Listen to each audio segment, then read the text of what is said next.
Vai seguir agora com o nosso terceiro painel, aplicação e pesquisa em projetos. Obrigado, senhor. De EE, vamos receber o senhor Sérgio Martins de Oliveira, diretor técnico da BESCO, que nos dá a honra de ser o moderador, de conduzir essa atividade. Pode aplaudir, senhor Sérgio, por favor. Vamos receber os nossos painelistas. Por gentileza, senhor Leonardo Hogan, por favor. Engenheiro executivo da IGRA.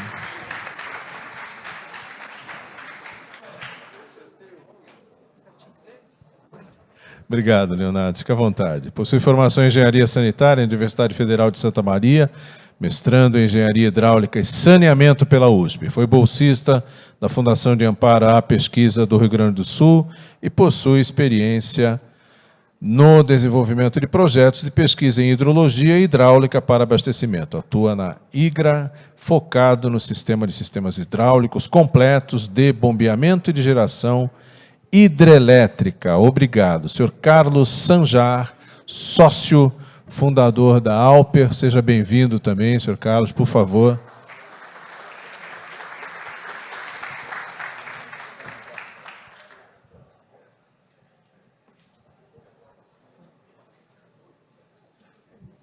Muito bem. Senhor Carlos Sanjar, Engenharia Elétrica, ênfase em Energia e Automação, pela Escola Politécnica da Universidade de São Paulo, pós-graduação em Administração, Alper, sócio fundador desde 2008, primeira empresa 100% focada em LED no Brasil. Uma das principais empresas de eficiência energética em sistemas de iluminação no país, desenvolvimento de tecnologia, sensores, sistemas Smart Cities, primeiro sistema de telegestão implantado no Brasil, conectando 4 municípios, São Paulo, Piracicaba, Pirassununga e São Carlos, com mais de 10 mil pontos. Uma vez apresentados, por favor, senhor Sérgio Martins de Oliveira, o espaço é seu. Boa apresentação. Depois a gente vai abrir também rapidamente para perguntas. Eu vou fazer democraticamente aqueles 3 sorteios, né, daquela forma bem democrática, e a gente vai fazer o nosso intervalo regimental. Vamos ao painel, por favor.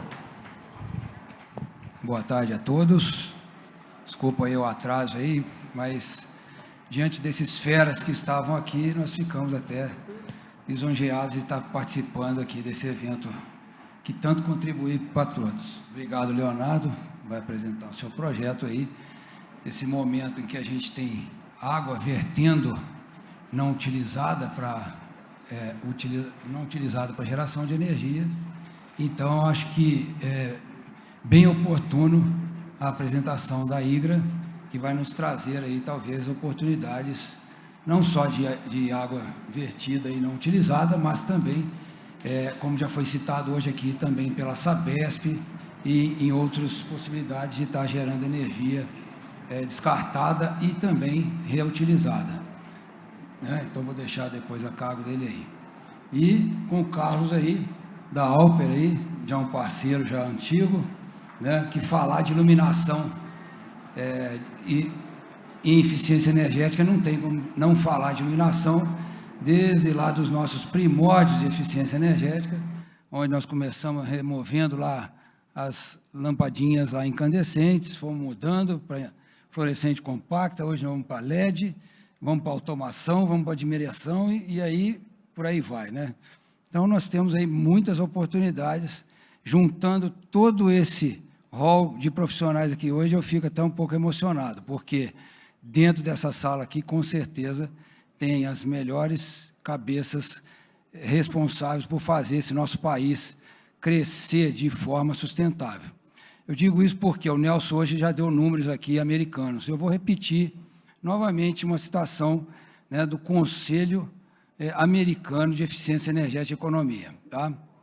Hoje, o scorecard de 2022 do Conselho Americano nos colocou dentro das 25 maiores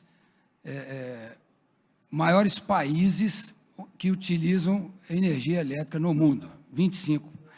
E eu não sei se os senhores sabem, senhora sabe, mas nós estamos na posição de 19º investidor em eficiência energética, colocando aí a França em primeiro lugar, a Inglaterra e o Reino Unido em segundo lugar, né? E a Holanda, se não me engano, em terceiro lugar, e por aí vai.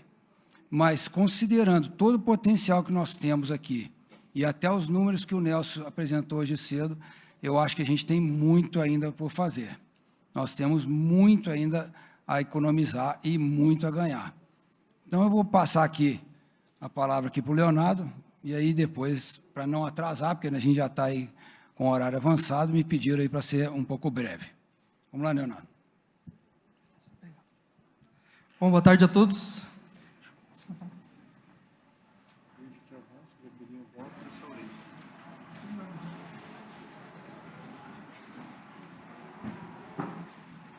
Bom, pessoal, então, como o Sérgio já me apresentou, chamo Leonardo, faço parte do time da IGRA, mais focado na parte de sistemas de geração de energia. E a ideia aqui é mostrar um pouco dos trabalhos que nós estamos desenvolvendo ao longo do tempo e também os avanços, né, nesse desenvolvimento contínuo, né, no mercado hidrelétrico. Tá?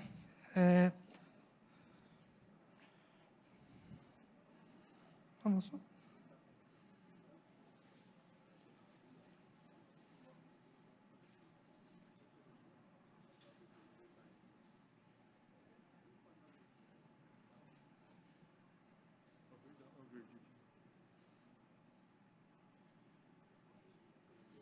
Bom, beleza. Então, falando um pouco sobre a IGRA, tá? Somos uma empresa localizada no Rio Grande do Sul, região metropolitana de Porto Alegre. Estamos aí há mais de 20 anos no mercado com a operação da IGRA. A IGRA é focado no mercado de movimentação de fluidos, tá? Tanto a parte de sistema de bombeamento, sistema de geração de energia e também tratamento de efluentes, tá? E para que a gente possa entender um pouco mais sobre o que é o conceito da IGRA por trás dessa tecnologia e como que a gente vem, de certa forma, trabalhando a eficiência energética com os nossos produtos no meio, enfim, dos mais diversos tipos de programas existentes, muitos já mencionados aqui hoje. Então, a ideia, a partir disso, precisamos, basicamente, por início, né, entender o conceito desse equipamento, que é a bomba anfíbia, o conjunto motobomba anfíbia. Tá? O conjunto motobomba anfíbio da IGRA, ele foi desenvolvido como projeto inicialmente pensado para ter a capacidade de certa forma, poder atuar tanto dentro quanto fora da água. Tá? Então, por isso que a gente tem aqui um conjunto motobomba que tem os seus rotores, né, e até mesmo o motor, ambos aliados sobre o mesmo eixo. E a partir dessa possibilidade, né, que nós trazemos aí, já digamos assim, como um dos primeiros produtos da IGRA, a eficiência energética bem latente no desenvolvimento, uma vez que a gente tem um equipamento motriz aí que ele é refrigerado pelo próprio fluido que está sendo bombeado, né, e não o equipamento refrigerado a ar. Tá? Então, por que é importante trazer isso? Né? Porque a IGRA já vem há 20 anos, né, desenvolvendo sistemas de bombeamento, diversas aplicações distintas, e o mercado consolidado, obviamente, no sentido de bombeamento, uma vez que nós temos aí inúmeras instalações, temos já projetos de eficiência energética em redução de potência instalada, utilizando os nossos equipamentos. Né? E é interessante mencionar que todo esse desenvolvimento é feito via fluidodinâmica computacional. Então, a gente acaba tendo aí não somente o ganho eficiência energética e redução de potência instalada, mas sim também a eficiência hidroenergética, né, que seria o ganho de vazão, por exemplo, de equipamento motobomba. Então, digamos assim, é um conceito que, desde o início da concepção dos nossos equipamentos, ele está bem, de certa forma, bem latente. Tá? Então, após aí 20 anos de mercado na parte de bombeamento, tendo esse know-how no setor de saneamento, né, propriamente dito, muito bem vigente, teremos a necessidade de ter aí uma geração mais descentralizada de energia, como sendo algo, uma meta a ser cumprida nos mais diversos locais aí. E encontramos, né, entendemos esse gap de mercado e desenvolvemos uma tecnologia chamada USHA para fazer esse aproveitamento hidrelétrico em potenciais que muitas vezes já são até existentes. Né? Então, a USHA, né, a usina compacta de hidrogenação anfíbia, ela é uma solução que ela tem a capacidade de fazer a conversão, né, da energia hidráulica em energia elétrica, tá? Utilizando aí sistemas como reservatórios, adutora de saneamento, ou até mesmo quedas de água convencionais. Tá? Então, a USHA, a usina compacta, ela é uma solução, na verdade, muito integrada, né? Ou seja, a gente tem diversos componentes nela, sendo o turbogerador anfíbio, de fato, a máquina produzida pela IGRA, aquela que vocês ali fora puderam ver. Tá? Então, esse conceito, ele se dá uma vez que há uma necessidade bem grande no sentido de descentralização de geração de energia por uma solução completa, uma solução compacta, de forma a ser entregue de forma turnkey, né? Então, desde a parte hidromecânica até a parte elétrica, de toda a automação, e, obviamente, o coração da usina, que é o turbogerador anfíbio, que é esse cara aqui. Então, algo que é interessante mencionar, e vocês puderam ver, né, quando comparando ele com a bomba anfíbia, né, muitos até podem dizer, pô, vocês simplesmente inverteram a bomba de vocês lá e vocês estão agora com um turbogerador. Né? Então, na verdade, o conceito, a engenharia construtiva da máquina, ele é muito similar, sim. Tá? No entanto, a gente tem aqui, de fato, um desenvolvimento de engenharia na parte de simulação hidráulica, né, do gerador, da parte do rotor, né, e também na parte do distribuidor. Né? Então, eu deixo de ter um motor, passo a ter um gerador, deixo de ter um difusor numa bomba, passo a ter um distribuidor, né, e não tenho mais um rotor, e sim uma turbina, de fato, dimensionada para o ponto de operação em questão. Tá? Então, é uma máquina, de certa forma, muito compacta, um conjunto monobloco. Tá?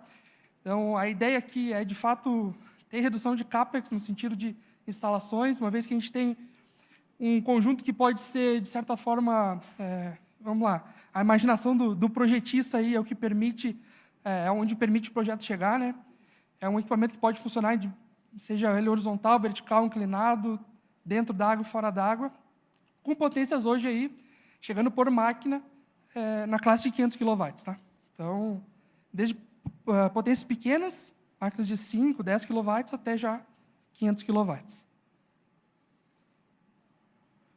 Alguns tipos de aplicações. Então, inicialmente, tá, o conjunto gerador, o turbogerador anfíbio, ele foi concebido para funcionar como sendo uma válvula redutora de pressão, de fato, gerando energia. Né? Então, ter a capacidade de quebrar a pressão de uma rede de saneamento, porém, né, mantendo aí uma pressão residual e, como, de certa forma, um benefício disso, tendo a geração de energia. Tá? Então, aqui, nessa aplicação específica, é interessante mencionar, porque muita gente pega e tem o questionamento, pô, beleza, vocês vão botar uma turbina numa rede e qual que é a perda de carga que isso causa na rede? Garanto que muita gente aqui pergunta isso. A perda de carga que vai acontecer nessa rede é literalmente a perda de carga que você precisa nessa rede.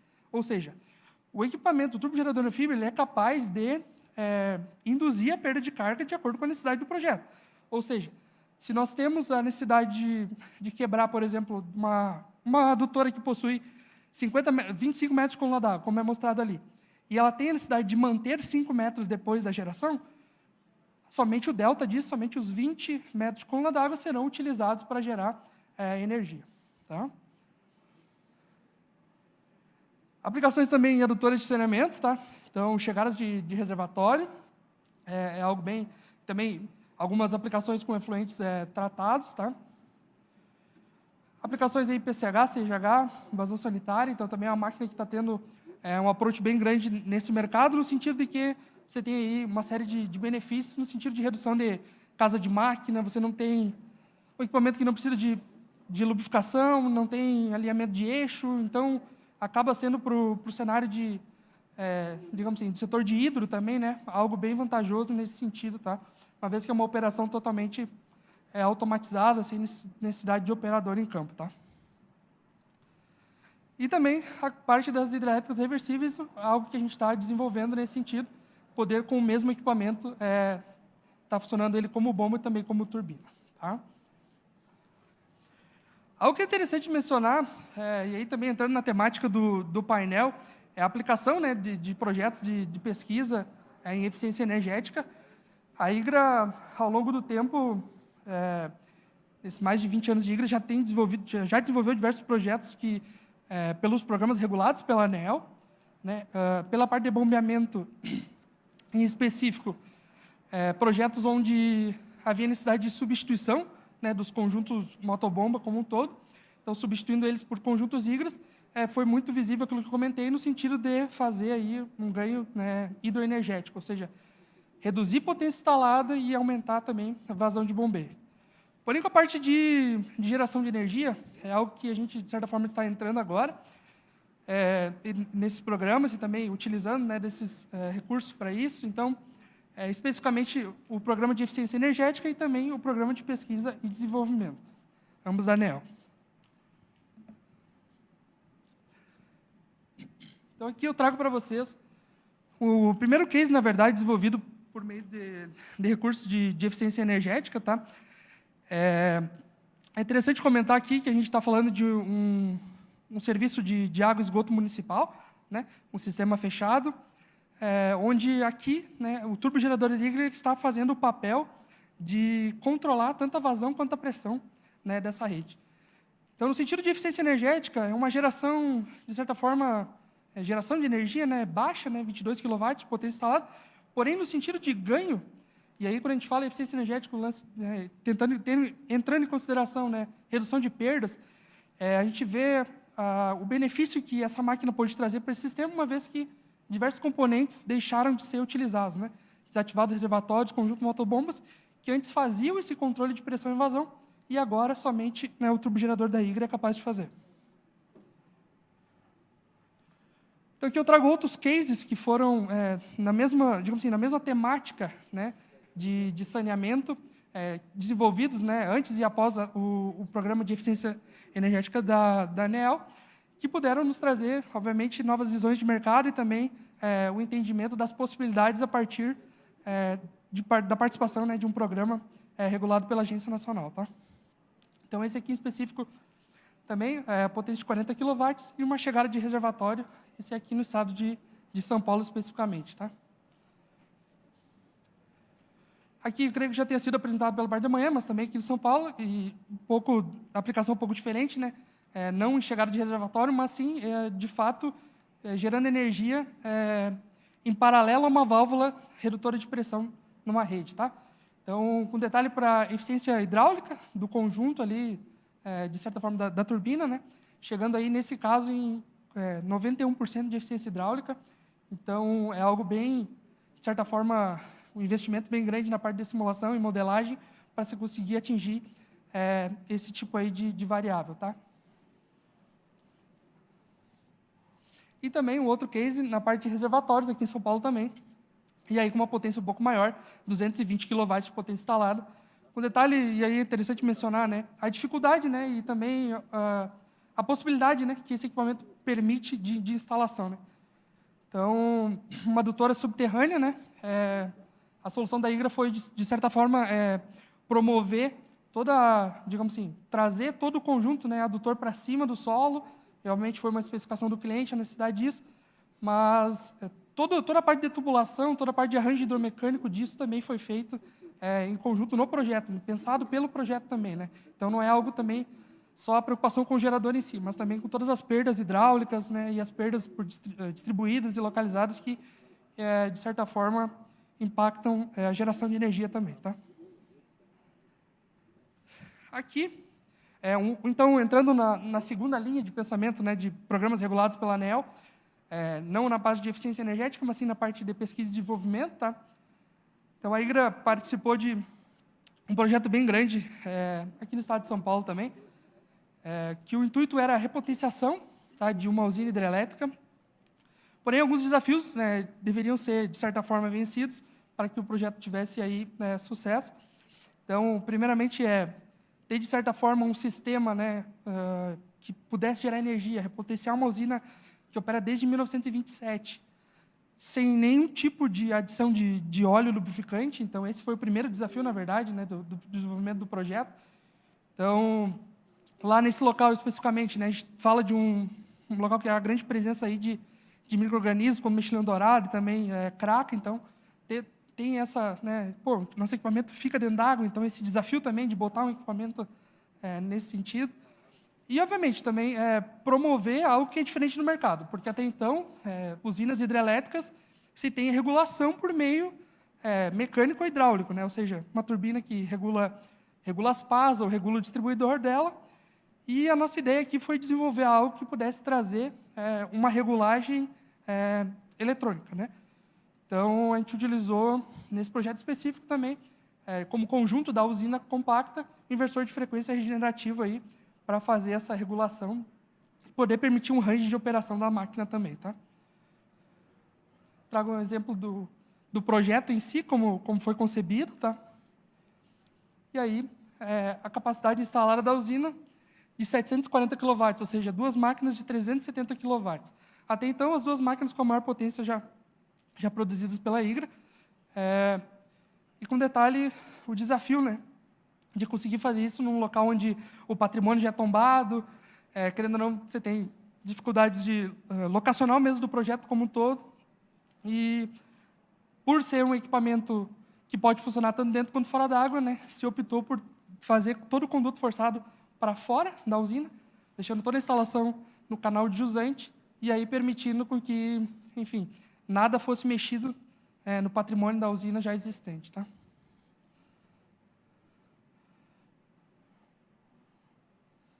Então, aqui é só uma imagem de como é o projeto lá.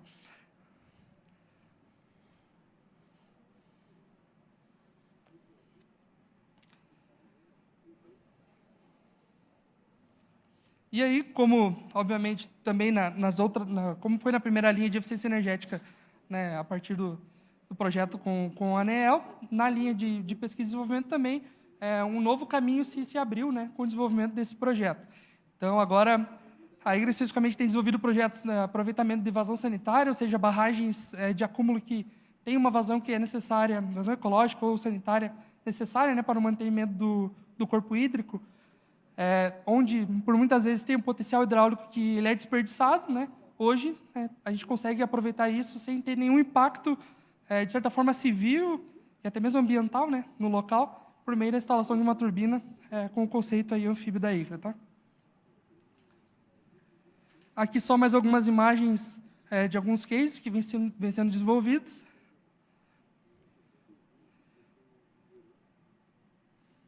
E também alguns projetos que vêm sendo encabeçados aí pelo nosso time de engenharia. Tá? Algo que é interessante mencionar, tá? Os nossos equipamentos, eles são testados em laboratório, na fábrica, então é algo que é muito...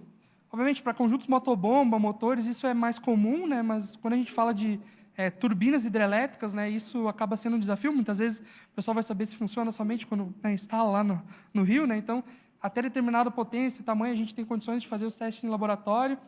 Então, comprovar se, de fato, aquela eficiência, né, obtida através de uma melhoria de geometria, por exemplo, de um rotor ou de um distribuidor, foi atingido, né? Então, tem o laboratório em fábrica para que a gente consiga fazer essa conferência aí do desenvolvimento CFD realizado, tá?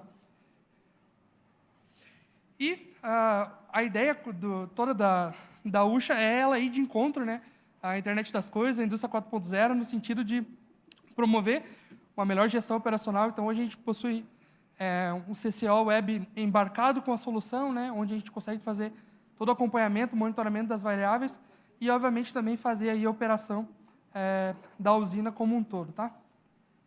De certa forma, de minha parte, seria isso. E agradeço vocês todos pela atenção aí.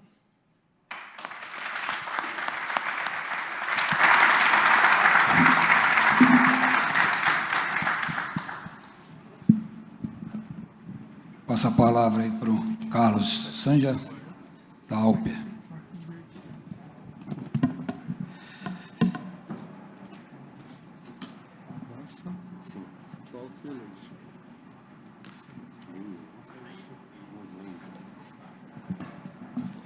Boa tarde a todos. Meu nome é Carlos. O pessoal me conhece como Sanjar. Falar um pouquinho aqui Na verdade, eu vim contar um pouco da história aí da eficiência energética, onde que a gente atuou, a empresa, e deixar algumas ideias para vocês, né, que são as ESCO são nossos parceiros, alguns produtos que a gente pode eventualmente aplicar nos projetos vários que vocês com certeza têm aí já na mente ou que estão pensando para o futuro, né? Então, o início assim da empresa, eu me formei em engenharia elétrica, fui aluno do professor Aquiles, que deu aula aqui de manhã. Na escolha do tema de formatura lá, que tinha que fazer o trabalho, eu confesso que eu e um outro colega, a gente falou, vamos escolher esse tema aqui de eficiência energética, pareceu mais fácil, né? O tema era o seguinte: um plano de eficiência para os campi da USP. Primeiro, pela ignorância, a gente não sabia que campi era plural de campus. Então, era a USP inteira, né? E aí envolvia todos os campos, mais os prédios, tudo. Quando a gente se deparou com essa situação, que a gente percebeu que o trabalho era infinito, né, de diagnóstico, então foi eu diria aí com 19 anos, 20 anos de idade, foi o meu primeiro trabalho de diagnóstico energético, assim, de levantar o potencial de ganho em ar-condicionado, iluminação. Eu nem imaginava um dia que eu ia trabalhar com isso na vida, né? Bom, quando eu terminei meu trabalho, quando eu me formei, falei, vou trabalhar na GE. Fui trabalhar na GE, área de energia, né? Engenheiro elétrico. Fui trabalhar com subestações, média tensão. Em 2001 veio o apagão, né? Já começou aquele... eu recebi uma ligação do professor, falou, onde é que está aquele seu trabalho mesmo? Né? Pra gente, o prefeito está querendo implementar. E muitos anos se passaram, eu recebi um convite para ir trabalhar na divisão de iluminação. Quando me perguntaram se eu entendia alguma coisa de iluminação, eu falei, assim, meu avô tinha uma loja na Santa Ifigênia, vendia iluminação lá, lâmpada. Ele falou, tá bom, é mais do que o pessoal que está lá conhece. Eu fui trabalhar lá no Rio de Janeiro, na Maria da Graça. E aí, em 2003, eu conheci o que era o LED, assim, foi o meu primeiro contato, me tornei chefe aí dessa área de pesquisa do LED. Em 2005, o LED branco surgiu para o mercado. Em 2008, eu pedi demissão da GE, né, e abri a Alper em fevereiro de 2008, então 15 anos agora. E esse foi o meu foco. Eu fiz um projeto muito legal, que era desenvolver tecnologia de ponta no Brasil. Apresentei. O único problema que eu tive é aprovar esse projeto na multinacional. O investimento falou, o projeto é bom, mas nós vamos levar essa ideia para a China. Nós não vamos fazer no Brasil. Então, eu falei, bom, eu acho que eu vou tentar. Eu saí, me desfiz de tudo que eu tinha, minhas economias, casa, tudo, e investi nesse projeto, né? Então, não podia dar errado, né? Eu tinha muito receio, né? Que isso... Então, ao longo do tempo, a gente começou querendo fornecer LED, mas os projetos que tinham com as concessionárias era justamente lâmpada compacta para entregar na baixa renda. Eu falei, nossa, que desperdício, né, o pessoal? Mas eu entendia, você tirava uma lâmpada de 60 watts incandescente e entregava uma CFL de 15 para o consumidor. De certa forma, né, estava se cumprindo o objetivo da eficiência. E não tinha, assim, você não conseguia, a indústria, não existia no mercado. Então, existia uma desconfiança da tecnologia, né, da parte conceitual, se era equivalente em fluxo, e a parte de iluminação. Então, alguns ainda me respeitavam pela falecida empresa que eu trabalhava, que tinha um nome muito forte no mercado, né? E aí eu fui fazer uma apresentação, uma ESCO, a convite aqui de vocês, né? Eu estava fazendo uma palestra num banco sobre o futuro da iluminação, e aí eu recebi um convite para ir fazer essa apresentação na Eletropaulo, né? E surgiu a ideia aí do projeto do túnel Ayrton Senna, né? Então, vou contar um pouquinho do que a gente fez. Em 2008, não existia o LED no mercado brasileiro ainda, estava sendo desenvolvido, e eu falei, eu tenho uma grande missão aqui. Se eu for começar a fazer aleatoriamente um desenvolvimento de produto, nós vamos perder o foco. Então, nós vamos escolher os setores e vamos resolver o problema por setor. quais eram os setores na época. Eu falei, qual que vale mais a pena? Na minha visão, era o que ficava ligado mais tempo, que tinha um payback mais rápido. Nada melhor que um túnel que ficava ligado 24 horas. Então, qualquer ganho que eu teria no túnel, o período de apuração da economia era o dia todo. Então, a gente separou, e começamos a estudar esse projeto. E aí, depois, eu classifiquei por setores. Eu falei, bom, shopping centers. O Brasil tem 540 shoppings. Um pelo outro, um investimento para trocar um shopping inteiro é em torno de R$2 milhões. Na época era, Falei, esse é um mercado de R$1 bilhão que alguém vai ter que fazer. Nós temos 12 mil prédios comerciais espalhados nas principais capitais. Temos 5 mil hospitais, sendo 2 mil hospitais, 1.500 públicos e 3.500 privados. E academias, o Brasil tem 55 mil academias, só perde para os Estados Unidos no mundo. Então, eu fui estudando quantos equipamentos tinha por setor, quais eram os tipos de produtos que eram instalados em cada um desses setores, porque eles tinham os mesmos problemas, o mesmo ciclo de operação, eles eram concorrentes entre eles. E, de certa forma, a gente começou um a um a desenvolver soluções e buscar parceiros, no mercado para essas soluções. E essa é a história dos 15 anos, os primeiros 5 anos, basicamente, a gente só ficou em prancheta. A gente desenvolvia os produtos, mandava para a China, para os parceiros que faziam para a GE, para a Philips, desenvolver. Eu não preciso falar que muitas das nossas ideias foram copiadas, e voltou até para o mercado brasileiro de uma forma assim. E aí foi quando a gente decidiu, então, montar uma fábrica e fabricar aqui, pelo menos aqueles equipamentos que a gente considerava que deveriam ser diferenciados. Então, daí o Procel, toda essa questão da certificação do Procel era uma parte muito importante, porque era a única entidade que estava puxando a barra para cima. O projeto do Túnel Ayrton Senna foi o primeiro projeto de LED do Brasil. Está ligado até hoje, vou fazer quase 13 anos, e 24 horas por dia.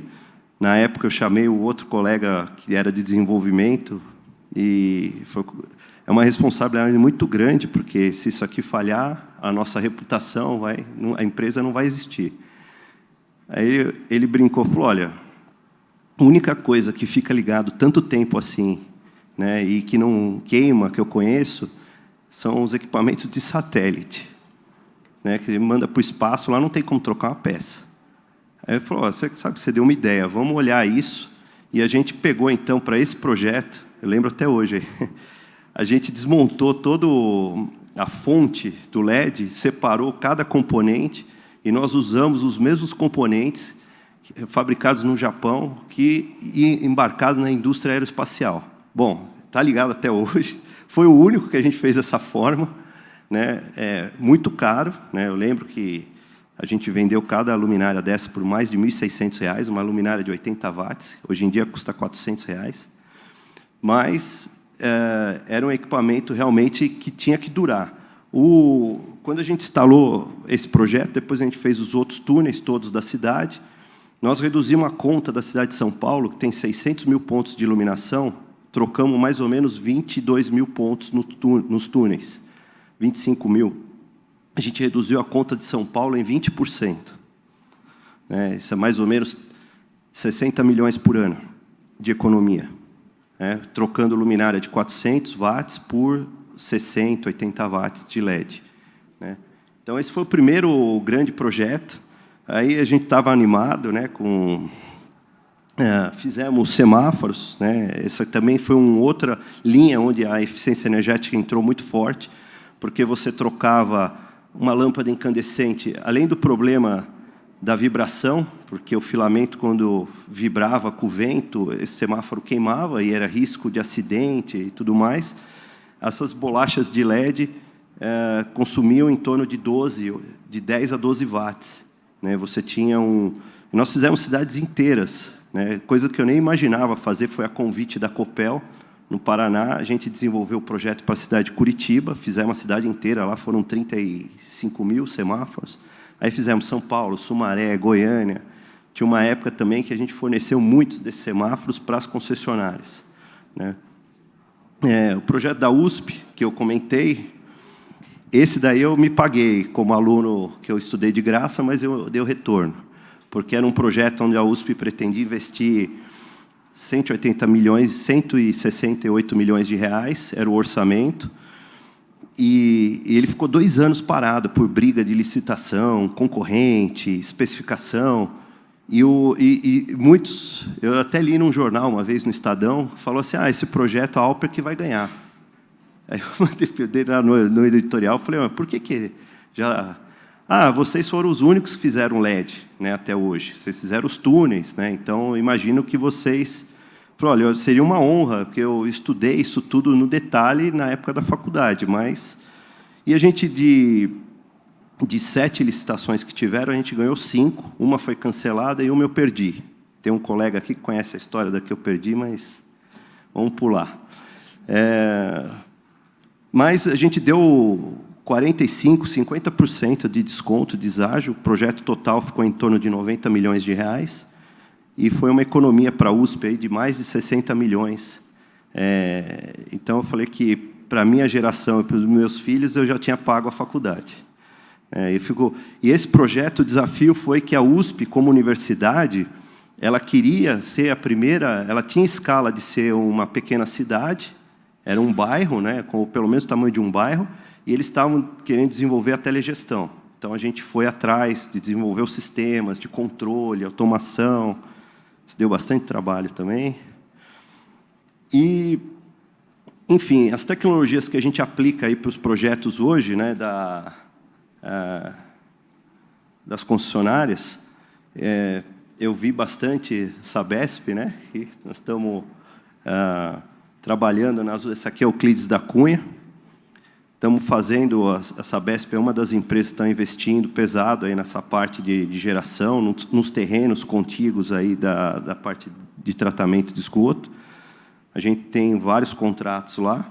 A Alper é uma empresa que participa aí desse consórcio de empresas que está fazendo essa construção, né? Então, são as usinas aí que a gente tem contratado. A gente também, nesses projetos de distribuição de lâmpada nas comunidades, evoluiu, né? Atualmente, a gente é a empresa que tem a melhor lâmpada, mais eficiente, 8 watts. Né? Os programas normalmente são 10 watts para substituir uma lâmpada de 60. A nossa tem 20% a menos, tem 8 watts. E, recentemente, a gente esse projeto em Minas é um projeto que tem que terminar até o final de setembro desse ano, é visitar 112 mil famílias e entregar mais ou menos 450 mil lâmpadas, né, nas comunidades. Um outro projeto que tem demandado bastante aí das ESCOs são projetos para iluminação pública. Esse aqui é um case da cidade de Bauru. Lá são 18 mil pontos, vão ser substituídos, luminária de 250 watts de sódio por 120 watts de LED. Em termos de resultado, a gente tem obtido, aí, em média, uma melhoria na luminosidade. A norma pede 15 lux, a gente está atingindo 23, uniformidade 40%, acima de 40%.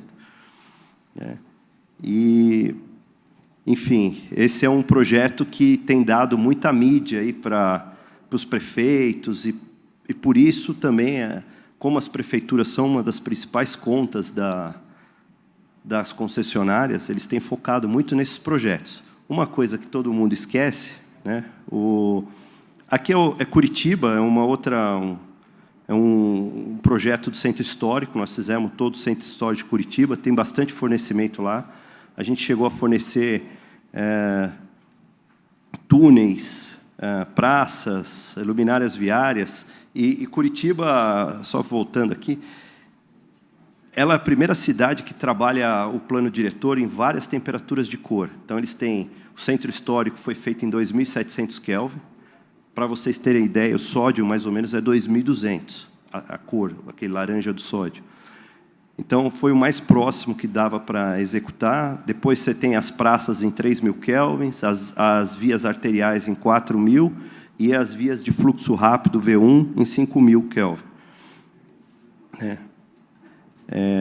Palácio dos Bandeirantes, aqui em São Paulo. Esse projeto também foi muito legal, do ponto de vista... A gente trocou toda a iluminação externa da fachada. E em 3 semanas, a gente executou esse projeto em prazo total... Ainda era na época do Dória, né? Tudo para ontem. A gente fez 3 semanas. E cada projetor tem seu controle via rádio. E a gente consegue controlar a cor individual de cada projetor num sistema integrado. Então, qualquer data comemorativa, a gente consegue acender em determinadas cores e a gente usa esse protocolo via rádio. Porque normalmente essa iluminação de destaque você instala e no ano seguinte ela já não está funcionando mais, porque a parte de conexão é um problema, né? Esse projeto, chuva, fica enterrado, tudo embutido. E interessante que a gente conseguiu obter 40% de redução de energia. Então, às vezes vocês estão fazendo um projeto de iluminação pública e pensa só na iluminação viária, troca da luminária. Mas tem a iluminação de destaque dos prédios públicos, iluminação de fachadas, praças, áreas. São projetos que agregam muito valor. E só para dar um exemplo, assim, para os meus colegas de ESCO, na época do túnel Ayrton Senna, a gente batalhou para conseguir entregar uma proposta que o RCB fechasse em 0,8. Tinha que ser menor que 0,8. Né? Atingir, porque o LED era muito caro, os equipamentos eram muito caros e o ganho que dava não era tão grande, de maneira que pressionava o índice no limite que a ANEEL determinava para liberar recursos. Esse projeto de Bauru, por exemplo, o RCB está abaixo de 0,20. Então, tem espaço para a gente colocar outras tecnologias e outros produtos para agregar valor no projeto e não ficar só um projeto de troca de luminária. Né? Então, essa era a minha mensagem e, igual você, 18 minutos. Obrigado a todos.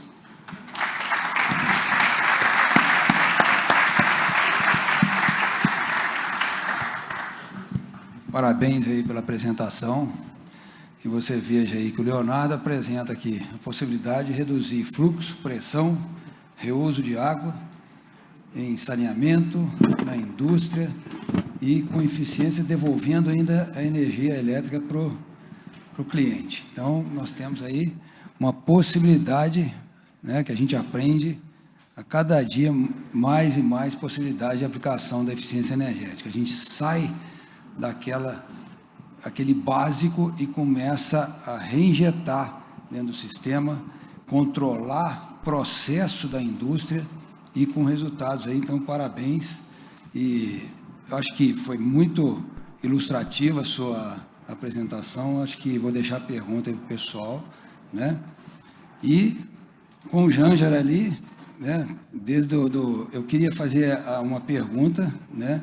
Você hoje que é um fornecedor, né, da Alper diretamente aí inclusive para muitas ESCOs, inclusive nós já tivemos parceria aí, sobre a produção do LED e os seus componentes no Brasil. O que hoje dificulta mais? Se você já produz ou se você tem ainda importado, e se você está importando, o que mais impede do Brasil desenvolver esse mercado para que a gente também tenha isso aí sendo desenvolvido nacionalmente, né? Que eu acho que foi uma colocação do Nelson hoje de manhã, ou de alguém que estava com o Nelson falando da tecnologia embarcada nossa aqui, né? Queria que você desse sua posição, que você tem essa experiência aí para trocar com a gente. Eu acho que eu já fui mais otimista com relação a produzir LED, o chip LED no Brasil. Hoje eu sei que isso não vai acontecer no curto prazo. Eu cheguei a visitar fábricas na China que fabricavam esses chips, que eles tinham máquinas, cada linha custava, umas máquinas alemãs, $20 milhões cada linha.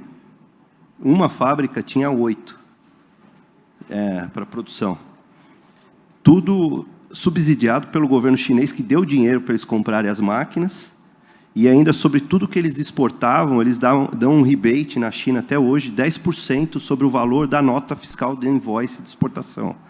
Então, numa situação dessa, não tem como o empresário brasileiro querer tomar dinheiro a Selic mais 0,5%, comprar a máquina, pagar imposto de importação na máquina, pagar imposto, tentar fabricar aqui e concorrer com o chinês, que ainda o imposto de importação é zero, do LED é zero o imposto.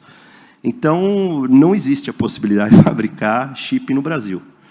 Segundo ponto, para lançar uma nova série de chip, uma nova família, o investimento médio para um lumen, vamos supor, o limite teórico do LED é em torno de 300 lumens por watt.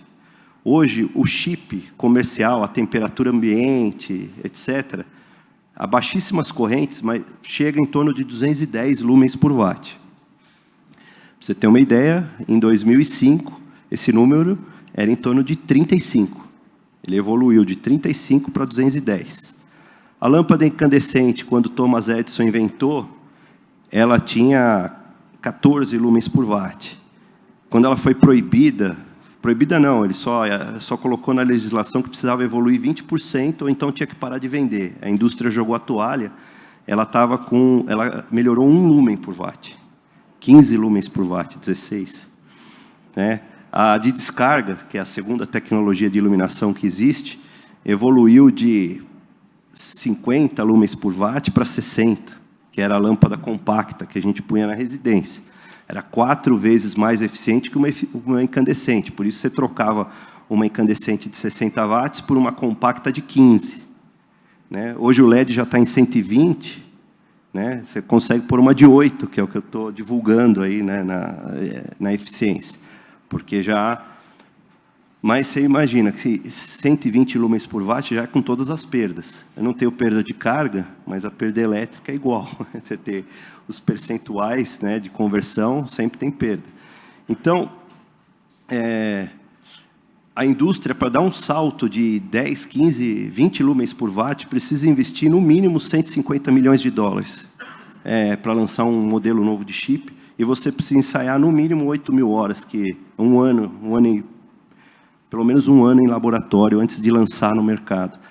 Então, a gente, como um dos parceiros de todos os grandes fabricantes de chip mundial, a gente tem o roadmap, que eles chamam, que é o que eles vão lançar nos próximos 2 anos, para a gente tentar se antever na fabricação dos produtos, ideias que possam, para quando eles forem... Ele falou, nós estamos ensaiando isso aqui no laboratório, isso aqui já existe, viu? Não é comercializado ainda, mas vocês podem já começar a pensar em projetos para o futuro.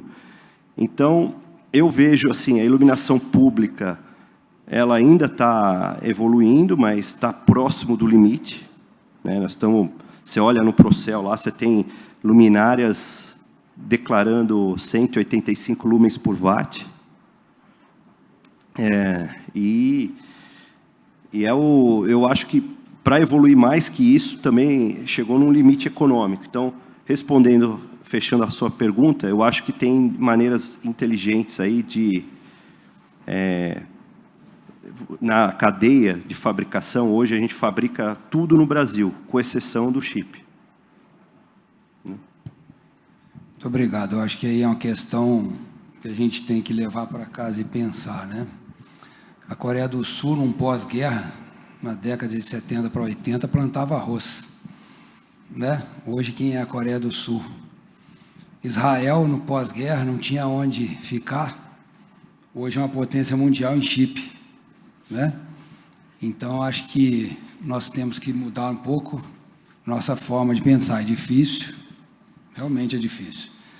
Mas eu acho que a gente aqui talvez tenha uma oportunidade de estar muito próximo de levar ideias para o nosso governo cada vez mais pensada. A gente sair de um país que traz a tecnologia, né, e passar a desenvolver. É um pensamento que a gente tem que cada vez mais ficar independente dos demais que nos trazem essa tecnologia que foi desenvolvida em algum momento. Empresas como Igra, Alper, WEG e as demais todas que estão aqui estão desenvolvendo e são empresas que nos orgulham.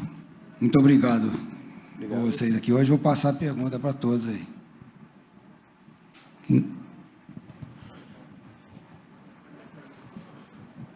Desculpa. O senhor Nelson Simas quer fazer uma pergunta, por favor. Se for difícil. O senhor tem prerrogativa. Carlos Sanjan, eu queria, há um tempo atrás, veio a Bisco aqui, um representante de lâmpada de indução eletromagnética, chamou todos nós no Brasil. Sim. Inclusive, inauguramos aqui em São Paulo um túnel, que ela concorre com a LED. Na época, ela já tinha lâmpada de potência que a LED não tinha. Agora tem. Entendeu? Sim. Eu me lembro que quem apresentou essa tecnologia pela primeira vez foi o Isaac Rosenblatt, no Simple Lux. A Philips tinha a patente, perdeu a patente, o chinês pegou a patente, diminuiu o custo, porque a Philips dizia que o custo dela era altíssimo. Em termos de eficiência, ela concorre mesmo com LED. Ela não tem queda de eficiência, o nível é alto, ela não tem mercúrio, ela não tem descarte, ela não tem nada. O que aconteceu foi que eles não fizeram o marketing que a LED fez, que foi as indústrias europeias. Aí eu te pergunto uma coisa, eu sei que ela é usada ainda muito na China, aqueles que fabricam nos Estados Unidos. Como é que está? Por exemplo, foi inaugurado um túnel aqui, o representante mineiro me chamou lá, que ele era só vendedor, e nós fomos na Fiat, na Uzi Minas, para colocar essa lâmpada de indução. Eu te pergunto, você ouviu falar na lâmpada de indução? Sabe desse túnel que foi colocado aqui em São Paulo? Está até hoje ligado? Eu não moro aqui, eu não sei. É porque, em termos de horas, a lâmpada de indução demora mais que a LED. Entendeu? Então, a pergunta é, você que trabalha só com iluminação, a pergunta que eu tenho que fazer é essa. Eu sou suspeito, eu conheço esse do detalhe, mas... Resumindo, ela surgiu antes que o LED. Qual que era o conceito? A lâmpada de descarga, para dar partida nela, você tinha que realmente dar uma descarga, que foi assim, o homem observando a natureza, falou, como é que eu faço para emitir luz? Então, foi lá e falou, se eu passar corrente elétrica num filamento de tungstênio, consigo aqui emitir a luz. Aí foi outro, observou uma tempestade, falou, como é que eu reproduzo essa condição aí, numa câmara, tentar emitir a luz, né? Então, fizeram as lâmpadas de descarga, que era justamente... Tem dois tipos, de alta pressão e de baixa pressão. Então, dentro do tubo, você tem os terminais, onde você vai abrir o arco. Você precisa ter o reator, que é o que vai, quando o indutor, quando aberto, vai aumentar a tensão para dar a descarga. E você precisava de algum elemento, mercúrio, metal, para ionizar o gás. E o que aquecia esse metal, para ele poder se tornar ionizável, era um filamento incandescente, por incrível que pareça, dentro da lâmpada de descarga. Então, você olhava aquelas lâmpadas tubular antigas, ela começava a ficar preta na ponta antes de queimar. Esse preto era o óxido de tungstênio, que era o desgaste gerado do filamento.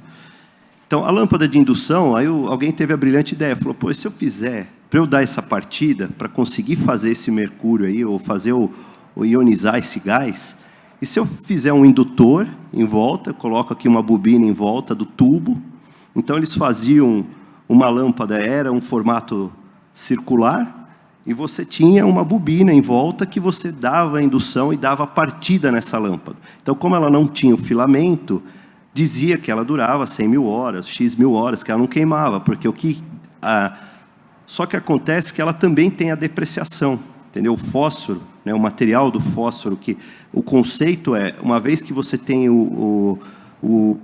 aquele raio, aquela condução da energia, gerava uma radiação UV, essa radiação UV ela era absorvida pelo fósforo que ficava na tinta do vidro, o fósforo saltava para uma camada energética de maior energia, quando ele voltava para a camada de menor energia, emitia o fóton, que é a luz visível. Então, esse processo de conversão dependia da qualidade do fósforo, que, aliás, o Brasil é uma das maiores reservas mundiais de metais e terras preciosas, né? É Brasil, China. A gente exporta tudo para lá e depois importa 10 mil vezes mais caro o quilo.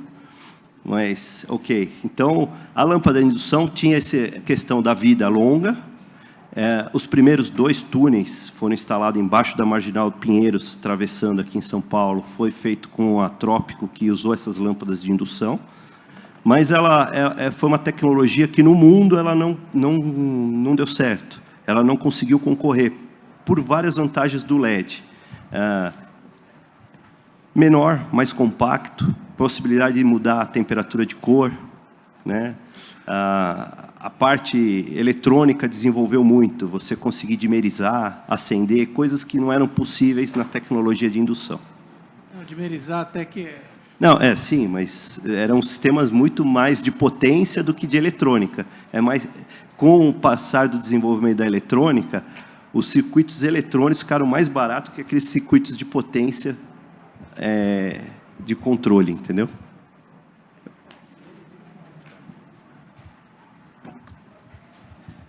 Mais alguma pergunta, pessoal? Queria agradecer aí a participação de vocês, bem apresentado, muito obrigado. Legal, e parabéns aí pela iniciativa de ambas as empresas. Muito obrigado. Obrigado, senhor Sérgio, pela condução, obrigado pela gentileza. Eu tenho mais 3 aqui, sacolas da Eletrobras e Eletronorte, e a gente vai fazer aquele sorteio democrático. Me ajudem, por favor. Turma do fundo aí, me ajuda. Quem é que está fazendo? Você está fazendo aniversário hoje? Vem cá. Não está fazendo aniversário, então foi desclassificado. Traga seu SIC, RG, comprovante de nascimento. Ganha aqui uma sacola, por favor, tá? A senhora que está com o notebook aí, a senhora mesmo, a senhora faz aniversário hoje, se na minha memória fotográfica, então vem até aqui. SIC, RG, comprovante de nascimento, passaporte. Deixa eu ver para cá agora aqui. Diga um número. Mas não acertou, puxa vida, mas que coisa. Daqui a pouquinho tem mais 3, tá? Tá bom? Nós não temos outra forma de fazer sorteios, então eu aqui, aleatoriamente, eu e o Fábio ficamos aqui, tá bom? Nós vamos fazer um intervalo de 15 minutinhos para a gente retomar o painel, tá? Agradecendo a Eletrobras Eletronorte, obrigado você. Vocês vão gostar muito desse livro aí, conta um pouquinho da diversidade no Tucuruí, tá? Muito legal. Pode passar no stand também lá da Eletronorte para conhecer. 15 minutinhos para a gente tomar um cafezinho rápido e retornar, tá bom? Por favor, retorne em seguida para a gente retomar a nossa atividade, os nossos painéis, e encerrar esse primeiro dia aí de muito conteúdo. COBE 2023. Até